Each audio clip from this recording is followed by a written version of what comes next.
Agora sim, é com a 10. Partiu o Diego, pé direito, bateu. Olha o gol, olha o gol, olha o gol, olha o gol.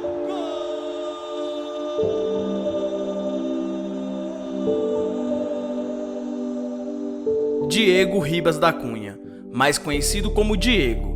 Desde muito novo, Diego mostrou ter talento para o futebol, chamando a atenção do São Paulo Futebol Clube. Mas Diego não se acostumou no tricolor paulista, alegando não se dar bem com a cidade, com as instalações do clube e com os próprios companheiros de equipe. Os problemas enfrentados no São Paulo não se repetiram no Santos, onde mesmo longe da família que permaneceu em Ribeirão Preto, Diego conseguiu se estabelecer e trilhar seu caminho até o time profissional. E o sucesso precoce com uma das maiores camisas tradicionais do futebol, a 10 de Pelé, transformou Diego numa grande esperança santista, cercado de expectativas sobre o seu futuro.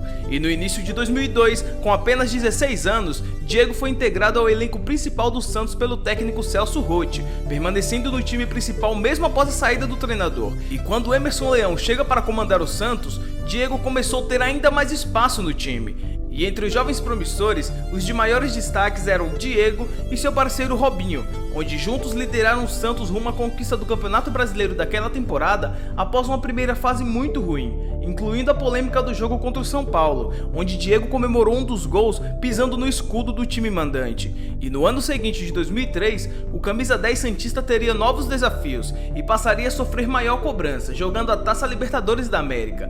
Diego guiou a equipe da Vila Belmiro até a final, ao anotar 4 gols em 14 jogos, além de contribuir em inúmeras assistências que lhe renderam o prêmio de jogador mais criativo da competição.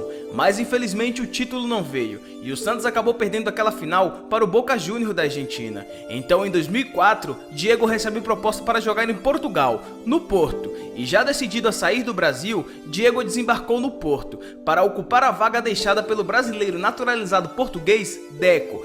Diego foi recebido em Portugal como grande contratação da temporada. Assumiu de imediato o posto de titular no então campeão nacional e europeu, com a missão de ser o novo maestro do time. Por conta de suas boas atuações no Campeonato Português e na Liga dos Campeões da UEFA, Diego foi premiado pelos torcedores do Porto com o troféu Dragão, dado ao destaque da temporada do seu time. O ano é 2006 e em ano de Copa do Mundo, Diego é contratado pelo Werder Bremen da Alemanha. Logo em sua primeira temporada, Diego mostrou para que veio. Foi campeão da Liga Alemã, eleito o melhor jogador do primeiro turno da Bundesliga e, posteriormente, melhor jogador da temporada 2006-2007, recebendo elogios de craques como Beckenbauer. E na temporada seguinte, o meia seguiu brilhando e levou o Werder Bremen ao vice-campeonato da Bundesliga, atrás do poderoso Bayern de Munique, passando a ser cobiçado por gigantes europeus como Juventus de Turim e Real Madrid. Diego, então um jogo que pode ter sido a sua despedida aqui do Werder Bremen, e a torcida, independente do resultado do jogo, se despediu com bastante carinho da sua participação aqui na casa. Sem dúvida, né? Apesar de eu não ter oficializado nada ainda com nenhum clube, todos nós sabemos da grande possibilidade que eu tenho de trocar de clube a próxima temporada. Sem dúvida que hoje foi um jogo especial, fiquei muito feliz com o calor, os gritos dos torcedores, sem dúvida que isso vai ficar para sempre no meu coração. O ano é 2009 e depois de 2 anos observando o meia brasileiro, a Juventus anunciou sua contratação por 5 temporadas, desembolsando 24 milhões de euros pelo atleta. Mas Diego não desempenhou seu melhor futebol. Teve um bom início de temporada, mas após lesão não voltou bem e não conseguiu ajudar a equipe da Juve. E no começo da temporada de 2010, após mudança de treinador e consequentemente alteração tática realizada pelo novo treinador, acabou proporcionando a saída de jogadores que atuavam como meia de ligação, como Diego e entre outros, que ficaram sem espaço no esquema idealizado pelo técnico. Antes de deixar a velha senhora, o jogador conquistou o troféu Berlusconi, torneio de pré-temporada disputado anualmente contra o Milan. E no ano de 2011, Diego acertou seu retorno ao futebol alemão, assinando um contrato de 4 temporadas com o Wolfsburg. O valor da transferência girou em torno de 15 milhões de euros, mas o meia não conseguiu repetir o sucesso de sua primeira passagem pelo país. Era cercado de polêmicas, e após não ter sido relacionado entre os titulares, Diego foi afastado pelo seu treinador por indisciplina. O ano é 2012 e Diego foi emprestado para o Atlético de Madrid da Espanha. O Wolfsburg achou melhor emprestar o jogador porque ele não estava com ambiente no elenco para valorizar o jogador e quem sabe poder vender o atleta. Sendo assim, Diego obteve destaque na equipe, sendo campeão da Liga Europa, e despertou o interesse do clube em uma proposta de transferência definitiva. Então, em 2014, no último dia da janela de transferências, Diego foi anunciado como reforço do Atlético de Madrid, emprestado até o final da temporada. E sua passagem pelo Atlético de Madrid nessa temporada ficou marcada por um golaço que marcou na Champions League contra o Barcelona.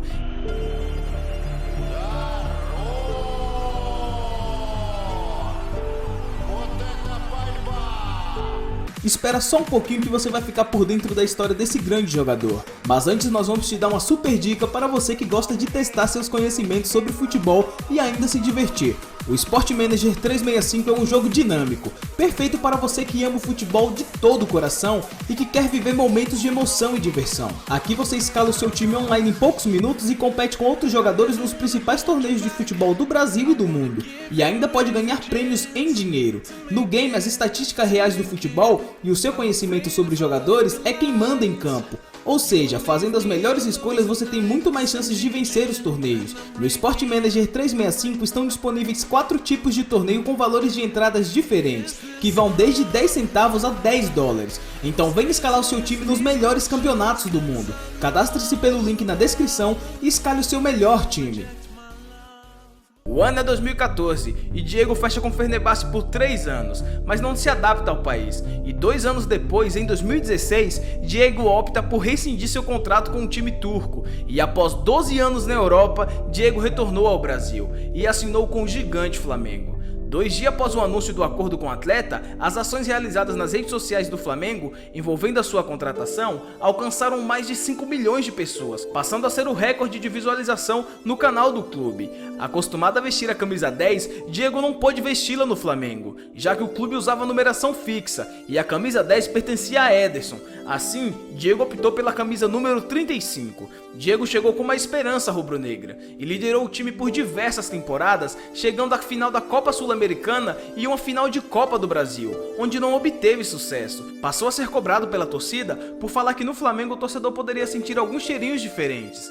Cheirinho esses que, após alguns vice-campeonatos do time, passou a viralizar e virar meme com o time rubro-negro, e Diego começou a sofrer ataques virtuais da torcida rubro-negra. E mesmo após ser criticado e ser cobrado em aeroporto, chegando a discutir feio com a torcida organizada, Diego faz um gol e atravessa o campo correndo, desesperado, e mesmo com toda a torcida pedindo a sua saída, ele corre para os braços da torcida, e em entrevista disse emocionado estar apaixonado pelo clube do Flamengo, e isso seria um pedido de desculpas pelos maus resultados e por sua postura em campo. E no ano de 2019, Diego sofre lesão contra o Emelec, a sua pior lesão em toda a sua carreira, uma fratura muito séria, em uma entrada criminal nas oitavas de final da Libertadores, e simplesmente domina o meio naquela partida. E justamente no gol da virada do Flamengo, o lançamento para Gabigol sai dos pés de Diego Ribas. Durante toda a sua carreira, Diego nunca foi um jogador de entrega, mas no Flamengo ele é completamente diferente. Quando criticado, ele dá a volta por cima, e quando cobiçado para voltar ao clube que o revelou, o Santos Futebol Clube, ele simplesmente diz querer ficar no Flamengo, ter o sentido de ser Flamengo. E por mais que muitos não gostem do seu estilo de jogo, vão ter que aceitar que Diego Ribas é muito Flamengo. E em toda a sua carreira, provou ser um craque de bola. Se você curtiu o vídeo, deixa o like e se inscreve para mais conteúdos como esse. Obrigado por assistir até aqui e até a próxima. Tchau! Eu não consigo explicar ainda.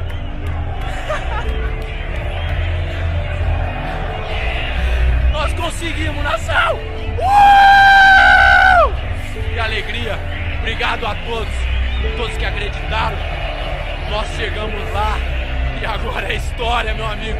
É história! Você merece! Aqui tá representando mais de 40 milhões de pessoas. Valeu, nação!